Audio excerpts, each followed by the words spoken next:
Hello everyone. आज की इस वीडियो में हम डिस्कस करेंगे चाइल्ड साइकोलॉजी के कुछ इम्पोर्टेंट क्वेश्चंस जो आपको HP TET medical non medical और आर्ट्स की स्ट्रीम के लिए काफ़ी इम्पोर्टेंट क्वेश्चन रहने वाले हैं। तो आज के जो हम साइकोलॉजी के टॉप 30 क्वेश्चन डिस्कस करेंगे। तो वीडियो को शुरू करने से पहले अगर आप चैनल पे पहली बार विजिट कर रहे हो तो चैनल को सब्सक्राइब कर दें। तो फ्रेंड्स, अगर आप एच पी टेट जून 2022 की तैयारी कर रहे हो तो इसके लिए मैंने एक अलग से प्लेलिस्ट बनाई है जिसका लिंक मैंने डिस्क्रिप्शन बॉक्स में दे दिया है। आप वहां पर जाकर वीडियोस देख सकते हो। तो फ्रेंड्स, वीडियो को शुरू करते हैं। तो पहले प्रश्न में बोला गया कि मनोविज्ञान शब्द का सबसे पहले प्रयोग किसके द्वारा किया गया था। काफ़ी इंपॉर्टेंट क्वेश्चन है। तो मनोविज्ञान जो साइकोलॉजी शब्द है उसका सबसे पहले प्रयोग किसके द्वारा किया गया था।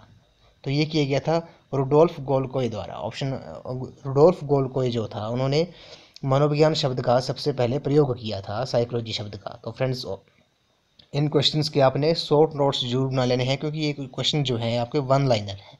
इनके डायरेक्ट साथ में आंसर दिए हैं। ये previous exam HP TET arts में पूछे गए ये क्वेश्चंस थे।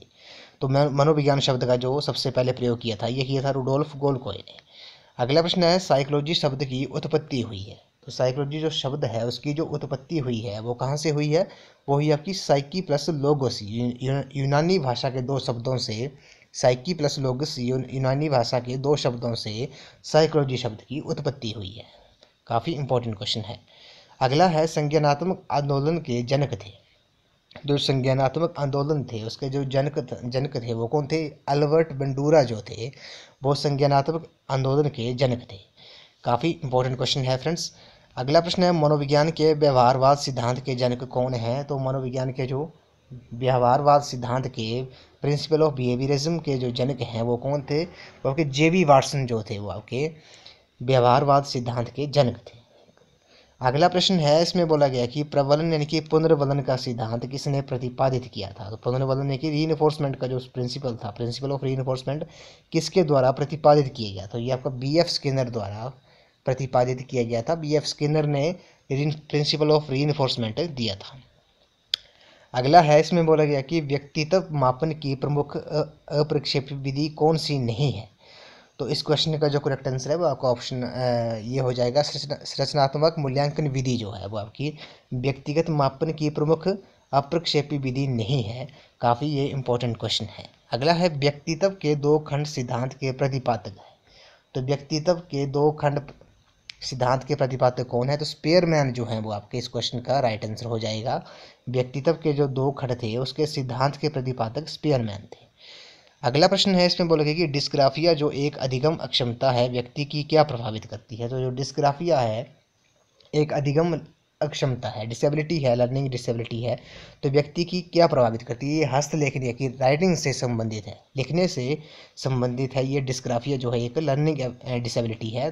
तो हस्तलेखन से ये डिस्ग्राफिया हो जाएगा। ऑप्शन हस्तलेखन जो है इस क्वेश्चन का राइट आंसर है। डिस्ग्राफिया जो एक लर्निंग डिसेबिलिटी है व्यक्ति की ये हस्तलेखन यानी कि हैंड राइटिंग को ये प्रभावित करती है।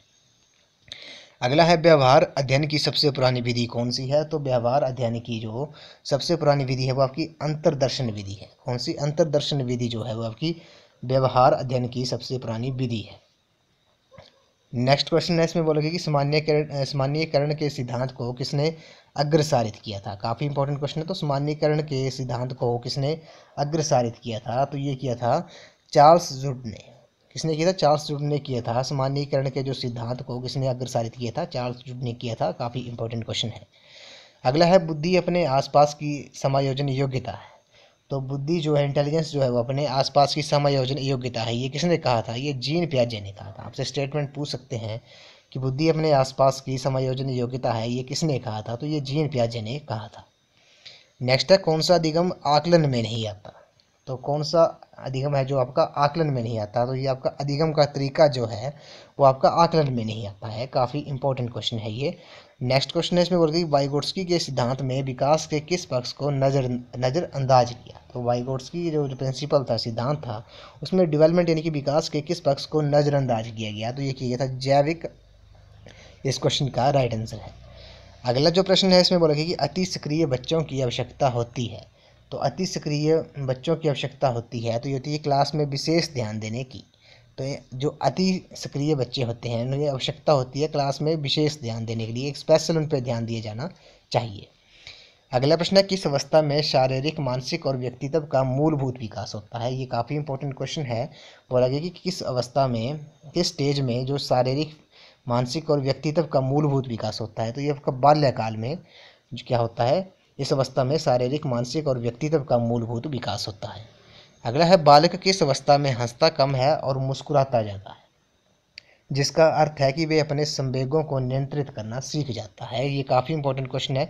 बोला गया कि बालक किस स्टेज में, किस अवस्था में हंसता कम है और मुस्कुराता ज़्यादा है, जिसका अर्थ है कि वे अपने संवेगों को नियंत्रित करना सीख जाता है। तो उत्तर बाल्यकाल अवस्था में क्या करता है बच्चा, हंसता कम है और मुस्कुराता ज़्यादा है, जिसका जो मीनिंग होता है, अर्थ होता है कि वे अपने संवेगों को, इमोशंस को नियंत्रित करना सीख जाता है। अगला है, बुद्धि लब्धि शब्द का सबसे पहले प्रयोग किसने किया था? तो बुद्धि लब्धि शब्द का जो सबसे प्रयोग किया था, ये सबसे पहले प्रयोग किया था, ये टर्मन ने किया था। किसने किया था? टर्मन ने किया था। अगला है, पाठ्यक्रम में ये लचीलेपन का प्रत्यय किसको लाभान्वित करने के लिए प्रस्तावित किया गया है? तो पाठ्यक्रम में जो लचीलेपन का प्रत्यय जो है उसे किसको लाभान्वित करने के लिए प्रस्तावित किया गया? तो ये किया गया है अयोग्य बालकों को। किसको? अयोग्य बालकों को लाभान्वित करने के लिए पाठ्यक्रम में लचीलेपन का प्रत्यय प्रस्तावित किया गया। अगला प्रश्न है, बुद्धि योग्यता है। तो बुद्धि योग्यता है, ये है आपकी सीखने की, विचारों पर चिंतन की। तो जो बुद्धि योग्यता है वो आपकी सीखने की, विचारों पर चिंतन की एक योग्यता है।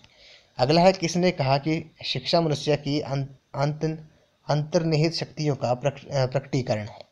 तो ये काफ़ी इंपॉर्टेंट क्वेश्चन है। ये स्वामी विवेकानंद जी ने कहा था कि जो शिक्षा मनुष्य की अंतर्निहित शक्तियों का प्रकटीकरण है। और काफ़ी इंपॉर्टेंट क्वेश्चन है, आपसे स्टेटमेंट पूछ लेते हैं एग्जाम में कि शिक्षा मनुष्य की अंतर्निहित शक्तियों का प्रकटीकरण है, ये किसने कहा था? ये स्वामी विवेकानंद जी ने कहा था। अगला है, ड्राइव रिडक्शन थ्योरी किसके द्वारा दी गई? तो ड्राइव रिडक्शन थ्योरी जो थी वो आपकी स्किनर द्वारा दी गई थी। किसके? बी.एफ. स्किनर ने दी थी। ड्राइव रिडक्शन थ्योरी जो थी वो आपकी स्किनर ने दी थी। अगला है, बुद्धि आसपास समायोजन की योग्यता है, ये किसने कहा था? ये काफ़ी इंपॉर्टेंट क्वेश्चन है। तो बुद्धि आसपास समायोजन की योग्यता, ये जीन पियाजे ने कहा था कि बुद्धि जो है वो आपकी आसपास समायोजन की योग्यता है, एडजस्टमेंट की एबिलिटी है। अगला है, आधुनिक मनोविज्ञान के जनक हैं। तो आधुनिक जो मॉडर्न साइकोलॉजी मनोविज्ञान के जनक कौन है? ये आपके विलियम जेम्स जो हैं वो आपके आधुनिक मनोविज्ञान के जनक हैं। अगला है, संबंध का सिद्धांत किस वर्ष में दिया गया? तो जो संबंध का सिद्धांत था वो सिद्धांत जो था वो किस वर्ष दिया गया था? ये 1913 में दिया गया था। कब? 1913 में ये दिया गया था। नेक्स्ट क्वेश्चन है, बुद्धि लब्धि के सूत्र का सर्वप्रथम प्रयोग किस वर्ष किया गया था? तो बुद्धि लब्धि यानी कि IQ के जो फॉर्मूले का सबसे पहले प्रयोग किस वर्ष किया गया था? ये 1916 में किया गया था। कब किया गया था? 1916 में ये किया गया था। नेक्स्ट है, the process of education in 1960। The process of education in 1960 किसके द्वारा लिखी गई? जो बुक है वो आपकी the process of education in 1960 ये लिखी गई थी ब्रूनर द्वारा। किसने लिखी थी? ब्रूनर द्वारा। तो ब्रूनर जो है इस क्वेश्चन का राइट आंसर है। तो फ्रेंड्स, मैं आपको बार बार बोल रहा हूँ कि इन क्वेश्चंस के आपने शॉर्ट नोट्स जरूर बना लेने हैं, हैंड रिटन नोट्स जरूर बना लेने हैं, क्योंकि आपको रिवीजन के टाइम ये काफ़ी हेल्पफुल साबित होंगे।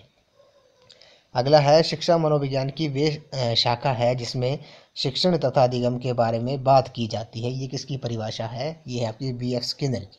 तो B.F. स्किनर क्या बोलते हैं कि शिक्षा मनोविज्ञान की वे शाखा है जिसमें शिक्षण तथा अधिगम के बारे में बात की जाती है। ये B.F. स्किनर ने कहा था।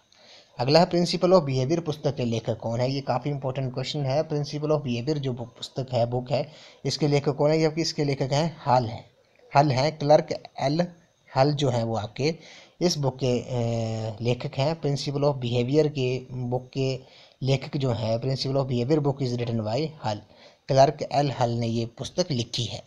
अगला है, कौन होता है काल्पनिक नेता? तो काल्पनिक नेता कौन होता है? काल्पनिक नेता वे होता है वे जो दीर्घ अवधि दृष्टिकोण रखता हो। तो वो काल्पनिक नेता होता है जो दीर्घ अवधि दृष्टिकोण रखता है। इस वीडियो का लास्ट क्वेश्चन है, व्यक्तित्व का महत्वपूर्ण पक्ष डैश रूप में माना जाता है। तो व्यक्तित्व का महत्वपूर्ण पक्ष किस रूप में माना जाता है? ये आपका आईडी रूप में माना जाता है। इसमें आईडी रूप में माना जाता है। व्यक्तिगत जो महत्वपूर्ण पक्ष है वो आपका आईडी रूप में जाना जाता है। तो ये काफ़ी इंपॉर्टेंट क्वेश्चन है। तो फ्रेंड्स, आज की वीडियो में बस इतना ही। आज हमने चाइल्ड साइकोलॉजी के कुछ इंपॉर्टेंट क्वेश्चन डिस्कस किए। टोटल 30 क्वेश्चन डिस्कस किए। ये आपको एचपी टेट आर्ट्स, मेडिकल और नॉन मेडिकल स्ट्रीम वालों के लिए ये क्वेश्चंस काफ़ी उनके लिए इंपॉर्टेंट है। तो फ्रेंड्स, आई होप आपको वीडियो पसंद आई होगी। तो वीडियो को लाइक, शेयर एंड सब्सक्राइब कर दें। और अगर आप एचपी टेट जून 2022 की तैयारी कर रहे हो तो इसके लिए मैंने एक अलग से प्लेलिस्ट बनाई है, जिसका लिंक मैंने डिस्क्रिप्शन बॉक्स में दे दिया है। आप वहाँ पर जाकर वीडियोज़ देख सकते हो। तो आज की वीडियो में बस इतना ही। तो थैंक यू फ्रेंड्स।